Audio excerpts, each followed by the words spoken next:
Hi guys, it's time for Mandy.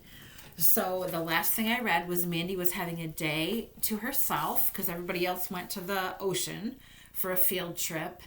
And Mandy borrowed, without asking, the big shears so she could cut the lawn and the hedges at the cottage. And she just left Ellie, the maid or the housekeeper, and she was going to, told her she was going to go for a walk. So this is chapter 19.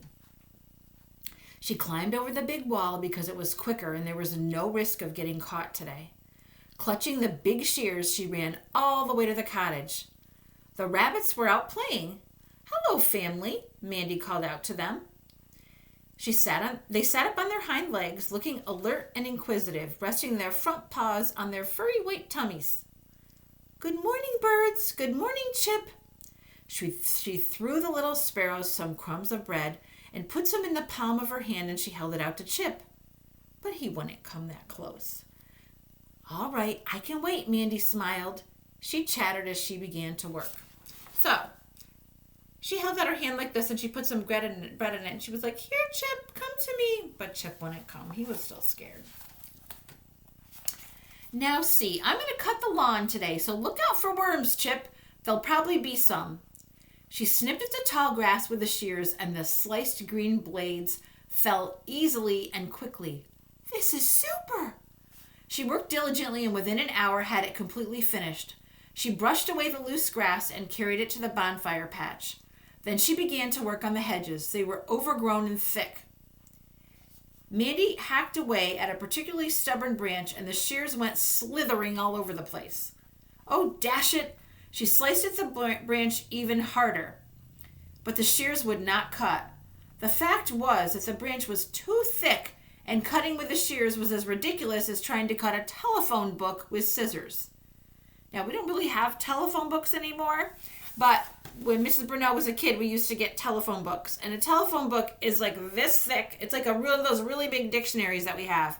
A really big book. So imagine trying to cut a really big book with a pair of regular scissors. It would not work very well. And that's how it was with the branches on the tree, on the shrub. They were so thick and so big that the shears really were just too small. Mandy threw the shears to ground in disgust. All that trouble to get the wretched things, and now they don't work. She stomped down to the stream and bathed her face in the cool, clear water. Something was disturbing her, and she felt vaguely depressed. She stretched out on the mossy bank and took in deep breaths of fresh air. She stared up at the sky and noticed a beautiful hawk wheeling in slow circles overhead. He coasted on the warm air currents.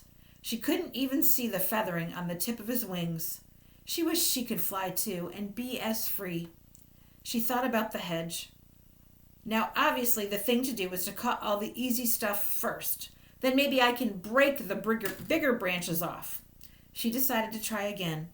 Mindy snipped and cut. The thick branches stuck out and made the hedge look worse than ever. She grabbed one with her hands and tried to twist it off, but it was sharp and rough. Before she knew what was happening, she had skinned herself badly. She began to cry. She wasn't really sure why. The hand didn't hurt that much. It was just so frustrating to have this lovely day go all wrong. It had started out so well, and she just had this one chance to use the shears without Jake knowing. Now they were proving too difficult to handle. It was so frustrating. Mandy blinked away her tears and picked up the shears once more. She was determined to make one last effort. Angrily, she flailed at the offending branches, hacking and chopping and bending them in all directions. She got a firm grip on one branch. The shears bit into it well, and she applied all her strength. But very quickly, a disastrous thing happened. The shears twisted in her hands, widening the gap between the blades. The two halves were split apart by the thickness of the branch, and with a snap, they broke all together. Mandy was shocked. She stared at the two blades in her hand, wishing they could somehow magically come together again. The screw that held the blades had fallen into the grass. She sank to her knees to search for it. It was nowhere to be seen. Even if she were able to mend the shears, they would be so out of alignment and so terribly blunt that it would be impossible to use them again. What should she do? Should she tell Jake or Matron, or just wait until the damage was discovered? She was very anxious. If Matron found out about the shears, she must surely then find out about the cottage. At the very least, she would know that Mandy had some secret project going. Maybe she should throw herself on Jake's mercy. She could offer to buy a new pair of shears, but that still didn't solve the problem of explaining away the accident. Telling the truth to Matron might make the punishment a little less severe. On an impulse, Mandy turned and threw the broken parts as far as she could into the bushes. The best thing was to say and do nothing at all. She would just wait and see what happened. Miserably, Mandy returned to the orphanage. She had no desire to stay at the cottage. Ron and Ellie were nowhere about.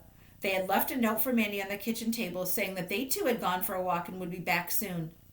Mandy went to her room and pulled the curtains to shut out the light. Her hand throbbed from the skinning she'd given it. She put on her pajamas and climbed into bed. How she wished now that she had gone to the seaside. None of this awful, depressing day would have happened. By the time the children returned home in the late evening, she had fallen into an uneasy sleep. And that's the end of chapter 19. And here is our little bunny for today. So, today, I want you to write about if you think Mandy did the right thing. So, what do you think Mandy should do? Right now, she threw the shears into the woods and is pretending like it didn't happen. Do you think she should tell Matron what happened? Do you think she should tell Jake what happened? Or do you think she did the right thing by just throwing them in the woods and pretending like it didn't happen? So that's your writing for today. Have a great day, and I'll see you tomorrow for Mandy. Bye, guys.